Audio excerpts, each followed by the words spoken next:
Nós estamos vendo os aspectos que envolvem a salvação. Já estamos na segunda parte. Hoje vamos continuar nossa jornada através desse estudo em busca do conhecimento do plano de Deus em resgatar o homem ou salvá-lo da condenação do pecado. Hoje estaremos conhecendo outro aspecto que envolve a salvação. Até o momento, ou nas mensagens anteriores, vimos 3 aspectos: arrependimento, fé e regeneração.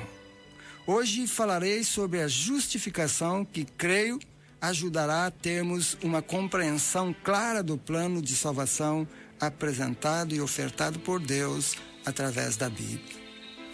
Como já foi esclarecido nos estudos anteriores, a fé faz parte do nosso ser, é um dispositivo dado por Deus que nos capacita a ver as coisas espirituais e desfrutar das promessas contidas na Bíblia, daquilo que Ele tem revelado ao homem, sendo elas visíveis ou invisíveis, sendo no presente ou no futuro.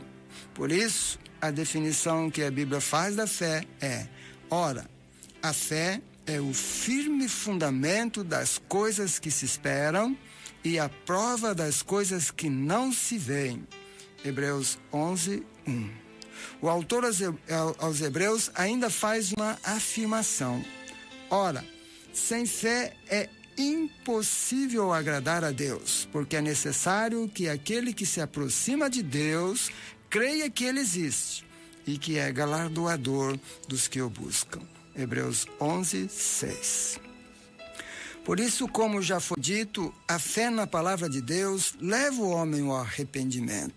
Aspecto este que faz o homem reconhecer que é pecador e que precisa mudar sua atitude em relação a Deus. Ou seja, deixar o seu próprio caminho e trilhar o novo caminho que é Jesus, conforme Ele mesmo diz: eu sou o caminho, e a verdade e a vida.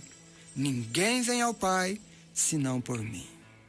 João 14, 6. Então, arrependimento é a mudança na mente em relação ao pecado e a Deus, o que leva o pecador a mudar de direção, deixar seu próprio caminho para seguir o de Deus. Isto é o resultado da fé. Nesses 2 aspectos, como já foi dito, tem a participação do homem no que diz respeito à liberdade que Deus dá a ele de querer aceitar ou não este processo de transformação, pois terá que, pela fé, aceitar como verdade e se esforçar para negar a sua própria vontade em resposta à oferta de Deus feita através da Bíblia, o qual age imediatamente regenerando, ou seja, fazendo-o nascer de novo, conforme Jesus explicou a Nicodemos, um homem que era conhecido como um dos mestres de Israel e conhecedor das Escrituras. Em verdade te digo que se alguém não nascer da água e do Espírito, não pode entrar no reino de Deus. João capítulo 3, versos 4 e 5. A regeneração é um ato unicamente de Deus, o que faz do pecador uma nova criatura, conforme está registrado pelo apóstolo Paulo. Pelo que, se alguém está em Cristo, nova criatura é. As coisas velhas já passaram, eis que tudo se fez novo. 2 Coríntios 5, 17. Conforme vimos, quando uma pessoa nasce de novo ou é regenerada, acontece uma mudança interna. Ela começa a viver e a descobrir coisas novas que anteriormente não sentia, especialmente no que se refere à vida moral.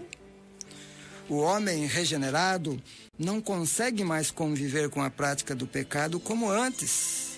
Ele agora é levado pelo Espírito de Deus. Paulo explica isso na carta aos Romanos. Vejam: pois os que são segundo a carne inclinam-se para as coisas da carne, mas os que são segundo o Espírito para as coisas do Espírito. Porque a inclinação da carne é morte, mas a inclinação do Espírito é vida e paz. Romanos 8, versos 5 e 6. Agora, a consciência do novo convertido acusa quando ele faz ou está fazendo algo errado, até aquela mentirinha que antes não lhes acusava nenhum peso de consciência, agora lhe tira a paz.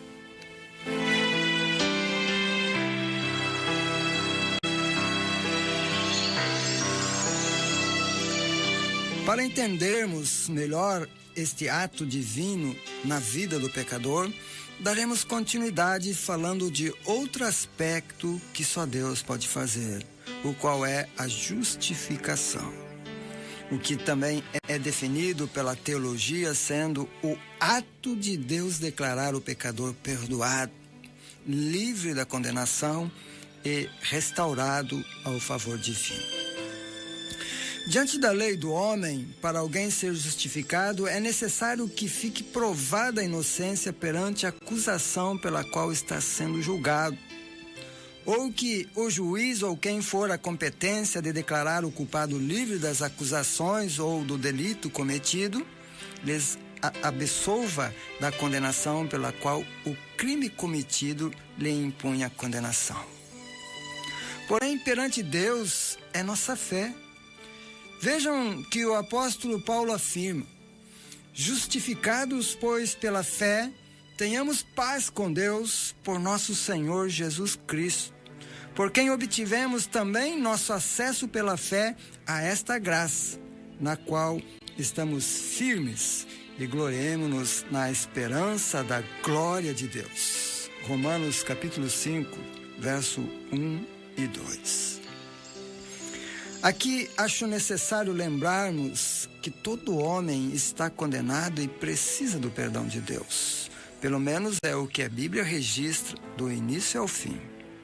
Isaías escreveu: mas as vossas iniquidades fazem separação entre vós e o vosso Deus. Isaías 59, verso 2. Paulo diz: porque todos pecaram e destituídos estão da glória de Deus. Romanos 3, 23. Paulo ainda afirma que o salário do pecado é a morte, mas o dom gratuito de Deus é a vida eterna em Cristo Jesus, nosso Senhor. Romanos 6, 23. O pecado é a herança maldita deixada por Adão e Eva. Esta é uma afirmação, como já foi dito, que está registrada pela Bíblia toda, como no exemplo a seguir. Portanto, assim como por um só homem entrou o pecado no mundo, e pelo pecado a morte, assim também a morte passou a todos os homens, porquanto todos pecaram. Romanos 5:12. Sabemos que isso é fruto da desobediência de Adão e Eva por desobedecerem a lei lá no jardim do Éden, quando comeram do fruto da árvore proibida, a qual trazia sentença de morte. Agora, a única maneira de sermos justificados perante Deus é através de Jesus Cristo.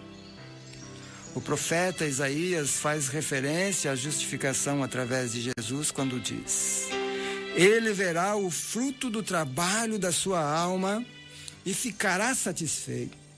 Com o seu conhecimento, o meu servo justo justificará a muitos e as iniquidades deles levará sobre si.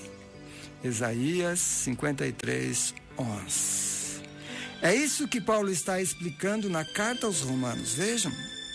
Portanto, assim como por uma só ofensa veio o juízo sobre todos os homens para condenação, assim também por um só ato de justiça veio a graça sobre todos os homens para justificação e vida. Romanos 5, 18. Ainda o apóstolo Paulo diz: porque assim como por um homem veio a morte, também por um homem veio a ressurreição dos mortos. Pois como em Adão todos morrem, do mesmo modo em Cristo todos serão vivificados. 1 Coríntios 15, 21 e 22. Queridos, justificação quer dizer que o pecador foi julgado em Cristo, está perdoado, é aceito como justo diante de Deus e, por isso, absolvido da condenação eterna. Porém, é necessário ressaltar que o pecado ainda continua fazendo separação entre o homem e Deus.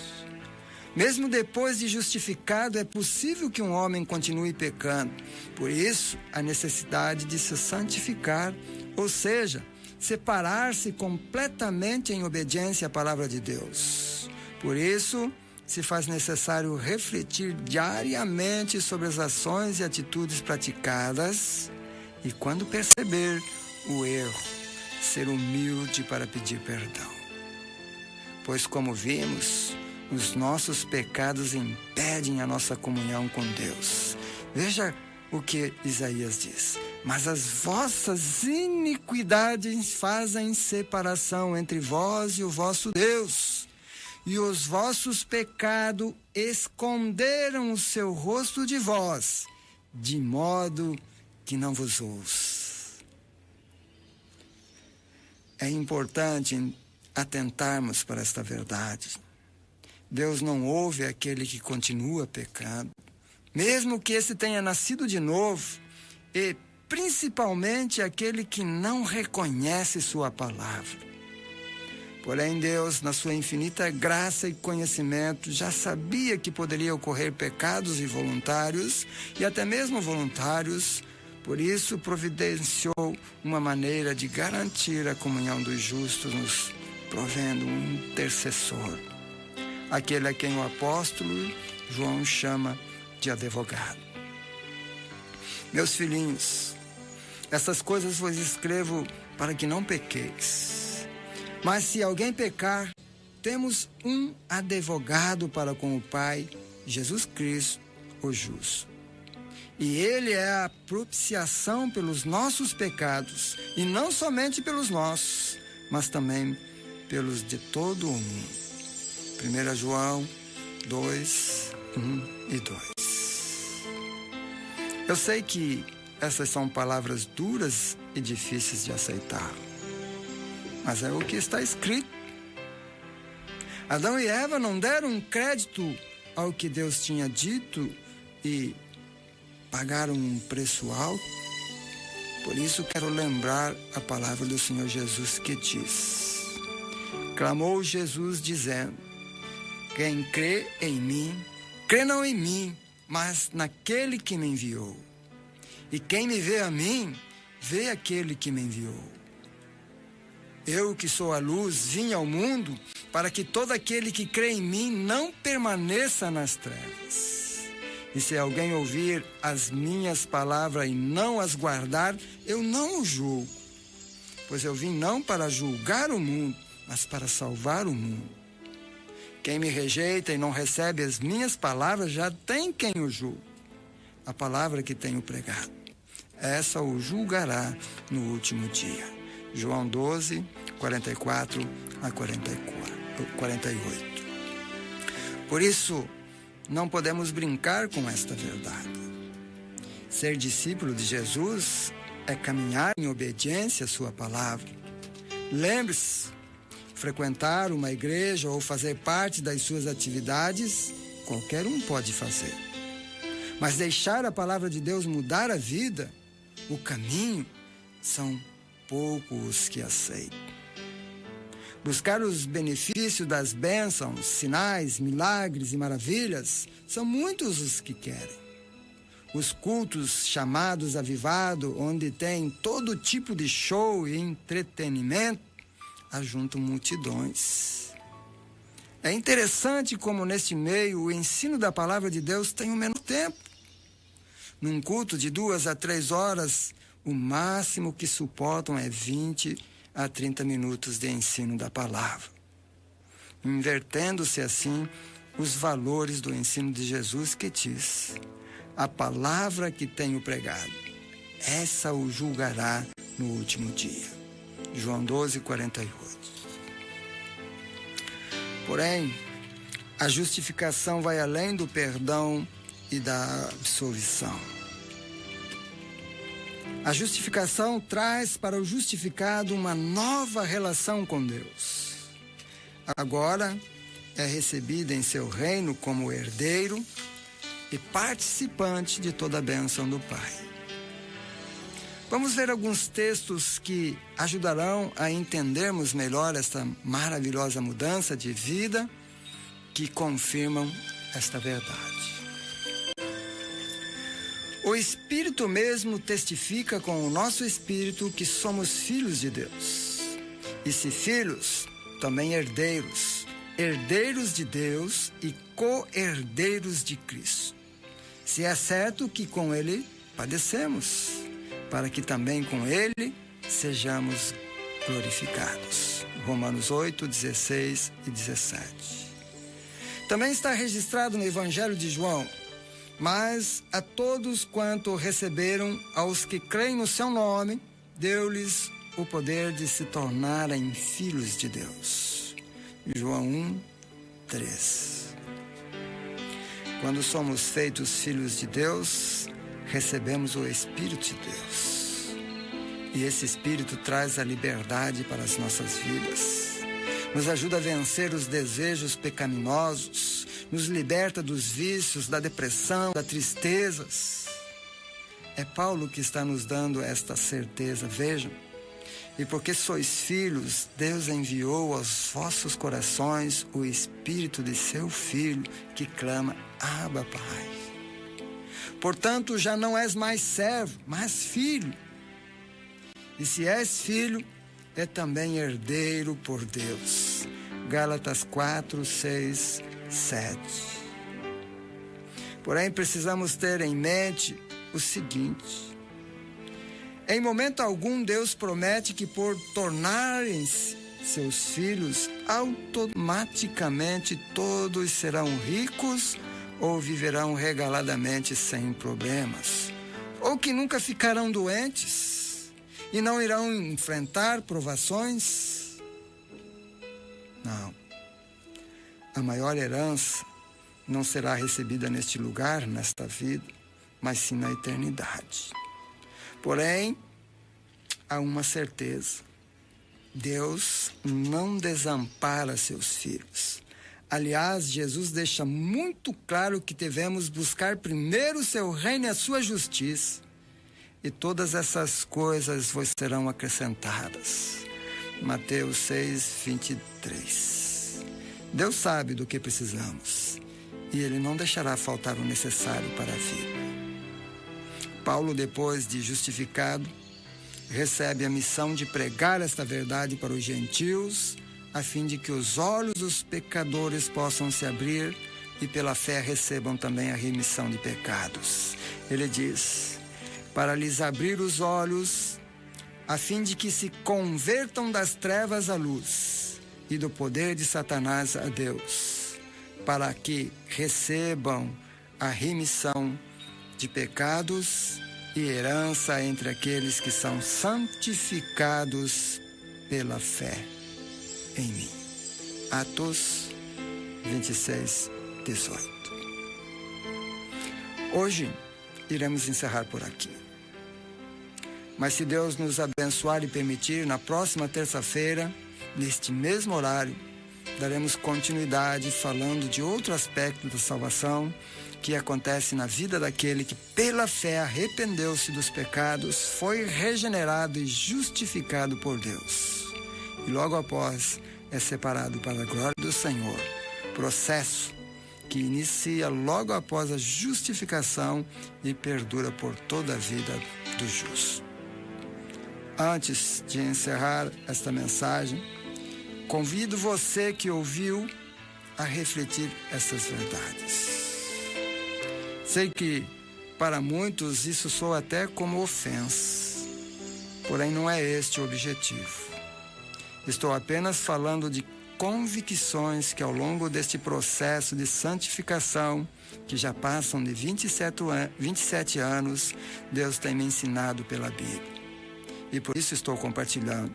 E quem sabe deixá-lo um pouco mais curioso em pesquisar e conhecer melhor a palavra de Deus, para não ser levado por nenhum vento de doutrina, como ensina Paulo. Para que não mais sejamos meninos inconstantes, levados ao redor por todo o vento de doutrina, pela fraudulência dos homens, pela astúcia tendente à maquinação do erro. Efésios 4:14. O próprio Senhor Jesus também chama atenção dizendo: bem profetizou Isaías acerca de vós, hipócritas, como está escrito: este povo honra-me com os lábios, o seu coração, porém, está longe de mim. Mas em vão me adoram, ensinando doutrinas que são preceito de homens. Vós deixais os mandamentos de Deus e vos apegais à tradição dos homens. Disse-lhes ainda, bem sabeis rejeitar o mandamento de Deus para guardardes a vossa tradição. Marcos 7, 6 e 9. Muitos líderes religiosos estão caminhando para o inferno e levando multidões com eles, pois são guias cegos que ensinam doutrinas humanas, pregam o que o povo quer ouvir e dizem ser ensinamentos de Deus.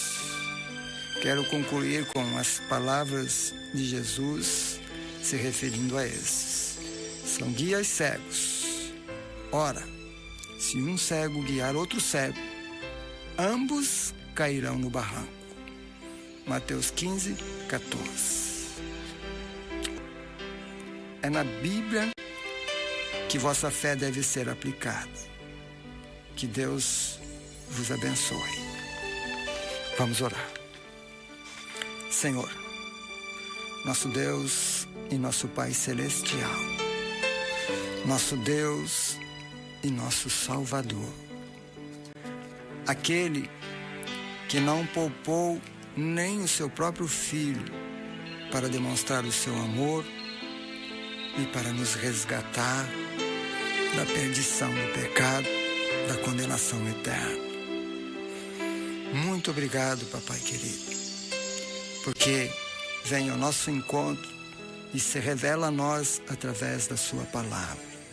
Palavra esta que nesta noite foi exposta diante dos nossos corações. E agora, Senhor, diante desta palavra, eu peço a ação do seu Espírito, tocando em cada coração, fazendo com que esta palavra possa florescer, possa purificar, possa transformar a vida daqueles que ouviram. Assim como o Senhor abriu os meus olhos espirituais, como eu pude ver pela fé a salvação em Cristo Jesus, eu peço por aqueles que estão ouvindo neste momento, que os olhos de cada um possam se abrir, que a fé de cada um possa crescer e que a salvação chegue a esta vida. É a minha oração, em nome de Jesus. Amém e amém.